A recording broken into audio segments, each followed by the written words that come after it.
Nearly 2 years after the invasion of Ukraine, and just over 1 year of the attack, horrific attack on Israel, how have those conflicts affected cities in the U.S.?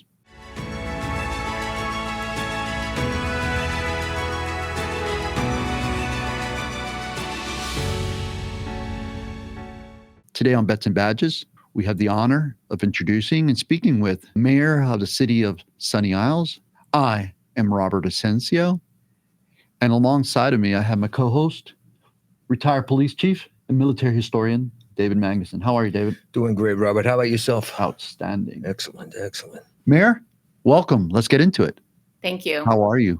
I'm great. Thank you for having me. And I know that you, as the mayor of the city of Sunny Isles Beach, have been extremely busy, but this topic that's seldom discussed, how have these conflicts and this raging course of violence in the Middle East of impacting your community? And I really appreciate you discussing this, because it's very important that this conversation remains a top of mind, top priority in any possible way, and certainly with your viewers and especially those that may not really understand what's happening over there and how it affects us here. I had the privilege of being there in June with the Combat Anti-Semitism movement. And as I was there, I understood that much more how important it is for us to understand what's happening there and how it impacts us here.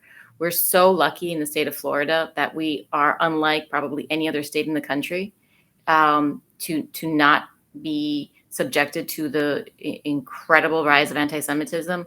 And certainly in Sunny Isles Beach, it's not tolerated for even a second. And that's why at every single commission meeting and every opportunity that I have, if you look at my social media feeds, I'm really focusing on Israel, not necessarily from this point of view of a kind of a foreign relations, but really to show how closely we are entwined with the exact same values.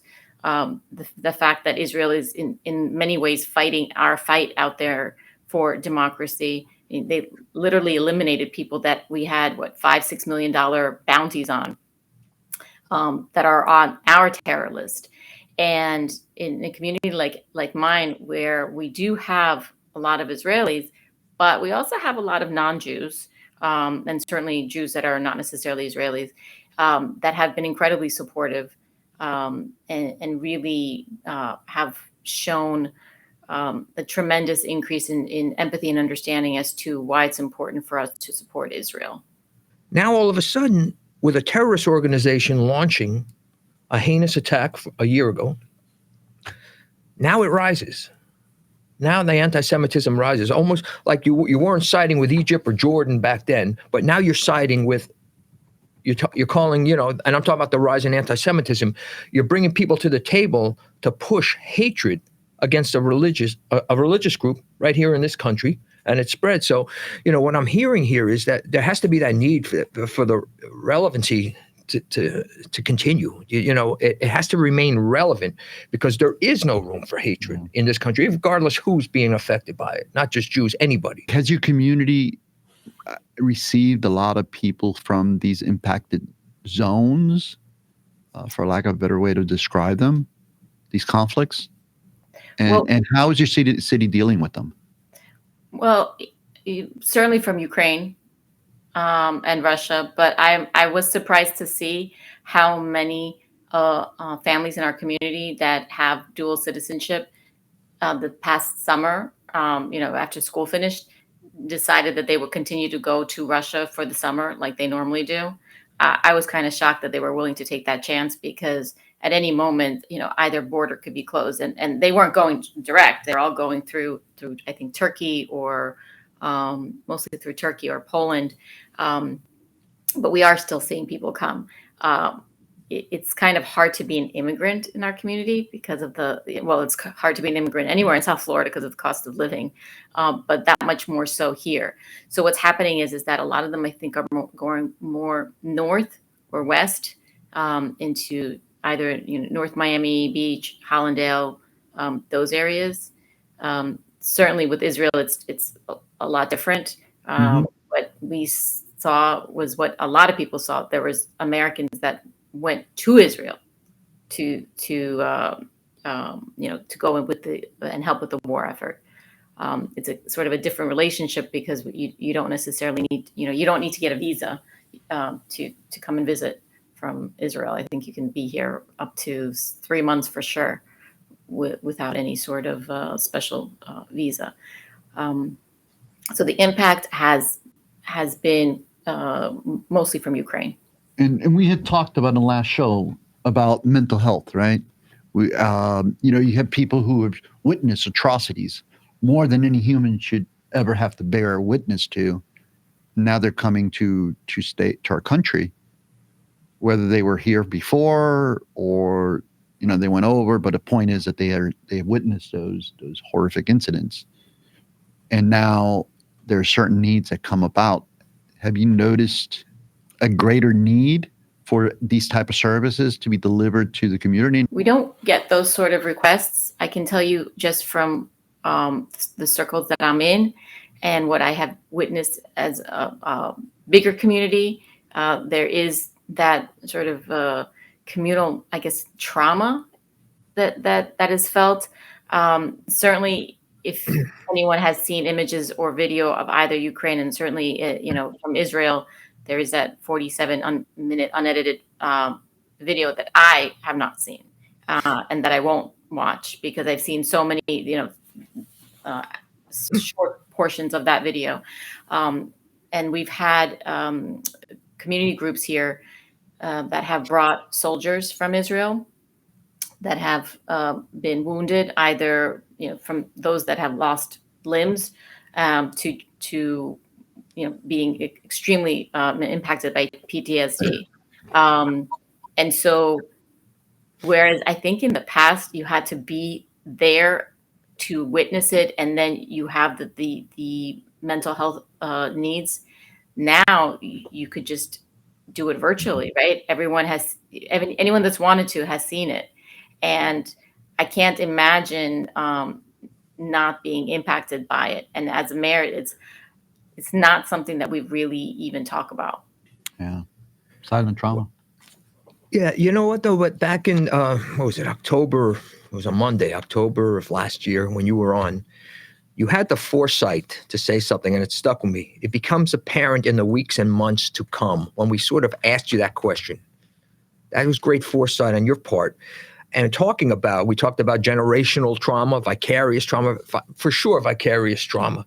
Now you don't have to be there to see it. You're impacted by it, and it's repeated and repeated. It's not like it's a one look and away. Now there's more people sending you stuff. There's more things you're seeing and you're hearing more, through social media or the various news outlets. So, yeah, I mean, what might have happened a decade ago, it's magnified tenfold. You'd have to think now on both fronts of what's going on and the sad stories that come out of it and the visuals. So that was very important. Again, relevancy. That's the word. I think that's the takeaway here. It has to remain relevant in what's going on. So how has your city council or commission been responding? What are the type of things that they're doing in response to this developing story? Language and the kind of language that we use to describe what's happening is really important. And it certainly is, I would say it's a war. It's a war on 7 fronts. It's a war that is much more, I guess, in the media than ever before. It's just that we're all so used to Israel being attacked that it becomes sort of the status quo, that you can't possibly have a war for all of these years. But now it is absolutely a full-fledged war. And as a result, my commission has been extremely supportive in every single resolution that I have sponsored.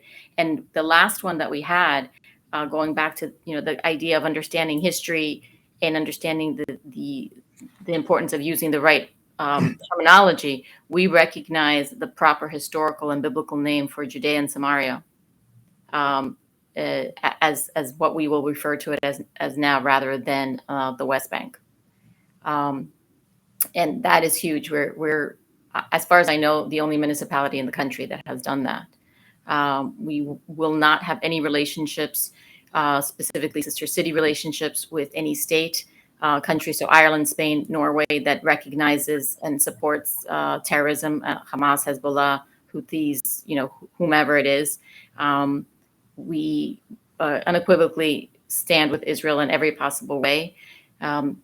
We right now, as we speak, have an incredible installation by world-renowned artist Luli, where is conceptual installation of caged pacifiers to symbolize the effects of war on children, and then an outdoor installation of also caged tears, actually using the water from the ocean, again to symbolize the pain. So we're very much aligned as a commission to do all things necessary to support in any way we can. As a municipality, we don't make foreign policy, but our little bit that we can do, we have done. It's not just what's happened in the past; it's what is coming next. I mean, everybody. If you're looking at foreign policy per se, right? Right now, in the present, what is Israel's response going to be to Iran? And then in kind, what's Iran's response going to be? Because there's threats being made, and that too adds to the trauma. It's a cycle. And so it's good to see positive steps being taken that I would have to think help alleviate, at least locally here, some of the stressors that are going on. That positive steps are being taken, right? Proactive steps, maybe that's a better word. And I think that's a good thing. Yeah, PTSD comes in, right, to play. So how do you see this thing unfolding? I mean, this war unfolding, Mayor, now, and I know you don't speak for the country, and I know you but this is just a personal question that I have from me to you. Is it a continued escalation?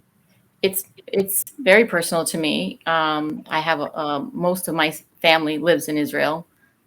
So the bulk of people with my last name are all in Israel.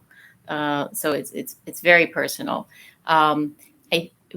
I agree with what a lot of people have been saying that have been staunch supporters of Israel, not necessarily Jews, that this is the moment for Israel once and for all to end whatever terrorism is surrounding them, and really make it very clear that they will no longer tolerate being attacked. And from speaking to, for instance, the governor of Samaria, who happens to be very right wing, they are looking at our elections, and they believe, and I tend to agree with them, that the outcome of our elections is going to affect whatever happens there. Not necessarily that they're going to change what they're doing, but perhaps the support for what they're planning to do may change. But I do believe that their intention is to eliminate, in whatever possible way they can, additional threats to their sovereignty and to their people. I take it your family is as safe as can be, right? And the family or extended family in Israel. Well, they're scattered all over the country, and the country is tiny. It's like the size of New Jersey. I'm on a bunch of WhatsApp chats that I get information about the sirens and whatever's happening, and it's nonstop. So this is before we used to say this is normal for them, and this is no longer normal. It can't be normal for anyone. So going back to the effect that this is going to have on generations of people. It's going to ripple down for I don't even know how many years. I don't know how long you can tolerate being, going to sleep and constantly hearing sirens. And then before it used to be sirens. Now it's actually hearing the bombs. I can't even imagine that. So physically, yes, thank God they're safe. The anger and the rage of war will live on forever. Mm-hmm. Well, we're at a crossroads right now. I think the whole world. We'll speak for Israel, though. It's a crossroads right now. I think the mayor summed it up great. I'll go with your first statement that the world it is crossroads. Mayor, we have 2 minutes. Would you like to give us some closing thought? Yes, I want to add that so much of what the what I would call what's happening on the college campuses, and those that are not understanding the conflict, what they're screaming and yelling about shows such an intense, highly educated people that are not educated at all about history. And, for instance, the relationship of the Jewish people with the Iranian people, with the Persian people. I think people forget how strong that relationship has always been. And the terrorist regime that controls Iran right now is not the Iranian people. And, a lot of this is potentially going to culminate not just in Israel or the US doing something, but those people now finally feeling like they're being supported, so they can have, so they can have the agency to be able to choose their government in a way that's going to not just impact us, because it's going to help us and foster democracy, but really allow those people to flourish as they should have and have not been able to for the last 40 years? No, more. So I appreciate you continuing to have this conversation, and I think that in the next few months, it's going to be a very different world. We must continue to share the information. Mm-hmm. Whether we agree or not, we must continue to share the information because it's humans, and we must find peace so that we can all survive and live on. Mm-hmm. David, any last thought? Mayor, thank you for your insight. Thank you very much, because it's important. And I certainly, I did not know, and I certainly appreciate the proactive steps being taken in your city. Mm-hmm. Well done. So on that note, this has been another episode of Bets and Badges. We have been interviewing and speaking with the mayor of the city of Sunny Isles, Florida, Mayor Larisa Svechin.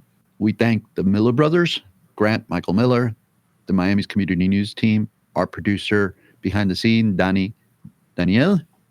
You, the audience, look forward to speaking with you next time. Catch us on all podcast platforms under @Bets and Badges, or you can visit our website, betsandbadges.com. If you don't get it, it's Bets and Badges. Talk to you next time. Thank you.